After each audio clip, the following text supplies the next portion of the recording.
Bem-vindos ao nosso canal. O Clérigo Maligno é um trecho de uma carta que H.P. Lovecraft escreveu ao amigo Bernard Austin Ver, contando-lhe um sonho que tivera. Muito obrigado aos inscritos, e se você ainda não se inscreveu no canal, inscreva-se e ative as notificações para receber os próximos vídeos. Não se esqueça também de deixar seus comentários e compartilhar essas histórias com seus amigos. Pegue seu prato de mandioca frita e seu copo de leite com groselha e vamos desvendar juntos essa história empolgante. Vamos juntos pela escuridão. O Clérigo Maligno. H.P. Lovecraft. De 1890 a 1937. Um homem circunspecto, de aparência inteligente, roupa discreta e barba grisalha, conduziu-me a um quarto do ático, falando-me assim. Sim, ele morava aqui. Mas eu o aconselho a não tocar em nada. A sua curiosidade torna-o irresponsável. Nós jamais subimos aqui à noite e só conservamos o lugar como está por conta de sua vontade declarada. Você sabe o que ele fez? Essa abominável sociedade se encarregou de tudo ao final, e nós não sabemos onde ele está sepultado. Não houve como a lei, ou qualquer outra coisa, chegar a tal sociedade. Espero que você não fique aqui até o anoitecer. Peço-lhe que não toque no objeto sobre a mesa, essa coisa que parece uma caixa de fósforos. Não sabemos o que é isto, mas suspeitamos que tem alguma relação com o que ele fez. Até mesmo evitamos olhar para ela fixamente. Pouco depois, o homem me deixou sozinho na câmara do ático. Estava ela muito suja, empoeirada, primitivamente mobiliada, mas tinha uma elegância a indicar que aquele não era o quarto de um João Ninguém. Havia prateleiras repletas de livros clássicos e teológicos, e outras estantes com tratados de magia, Paracelso, Alberto Magno, Tritêmios, Hermes Trismegisto, Borellus e outros, em estranhos caracteres, cujos títulos não fui capaz de decifrar. Os móveis eram muito simples. Havia uma porta que dava acesso, apenas, a um armário. As janelas seguiam um padrão ovalado e as vigas de carvalho negro revelavam uma incrível antiguidade. Evidentemente, esta casa pertencia ao velho mundo. Eu parecia saber onde estava, embora não conseguisse lembrar o que então sabia. Certamente, a cidade não era Londres. Minha impressão era a de que ela se situava num pequeno porto marítimo. O objeto sobre a mesa me fascinou intensamente. Creio que sabia o que fazer com ele, porque tirei uma lanterna elétrica, ou algo que parecia uma lanterna, do bolso e, nervosamente, testei o seu foco.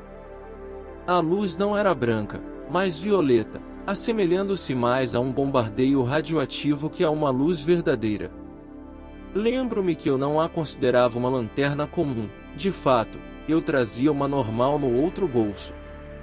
Escurecia e, lá fora, os antigos telhados e chaminés, por trás das janelas ovaladas, pareciam muito estranhos.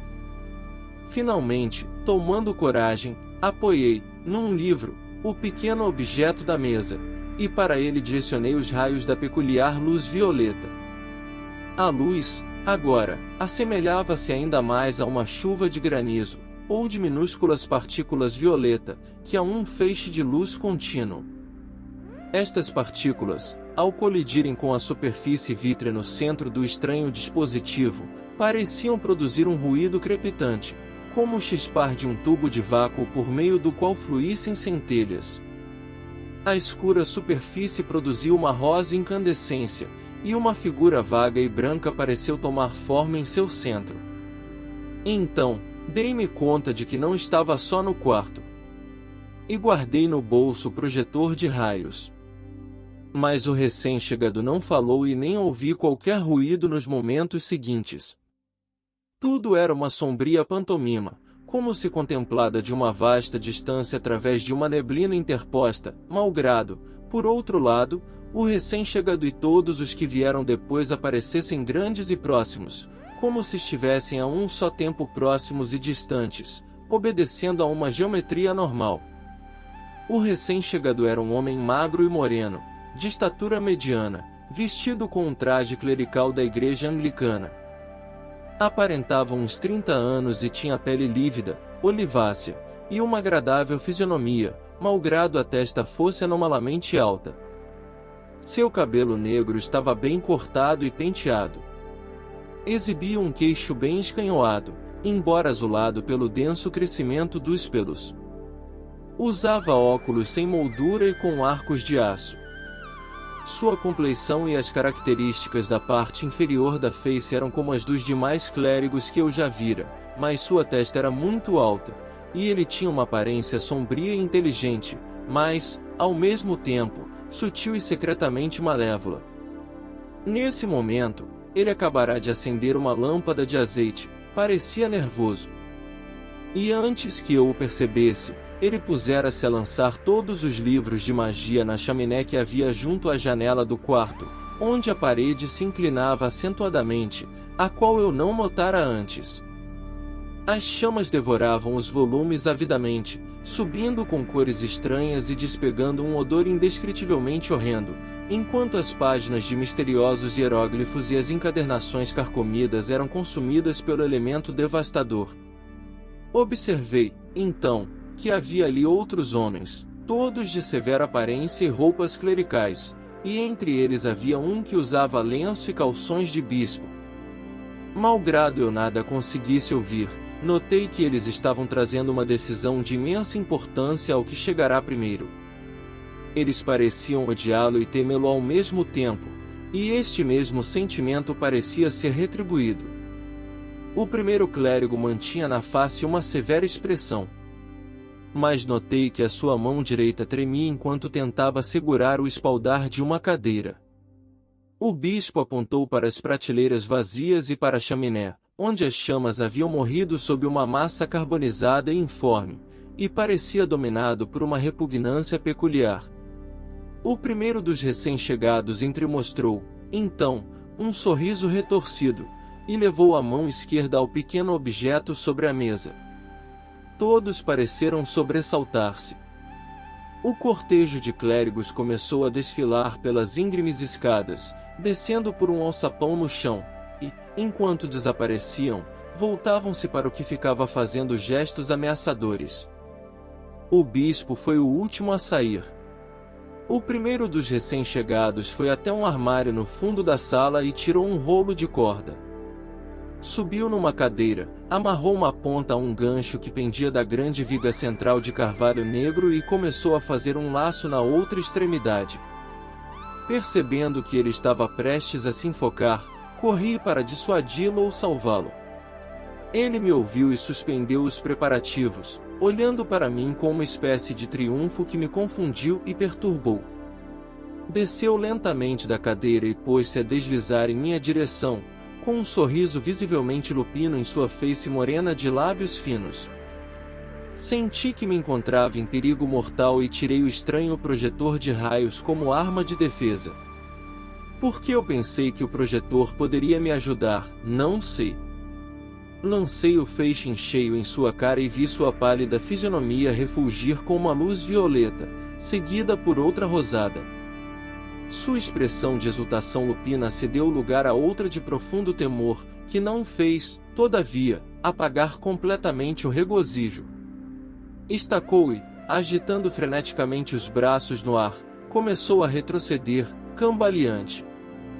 Vi que se aproximava do alçapão aberto, e tentei gritar para alertá-lo, mas ele não me ouviu. Um instante depois, voltou a cambalear para trás e caiu pela abertura, desaparecendo de minha vista.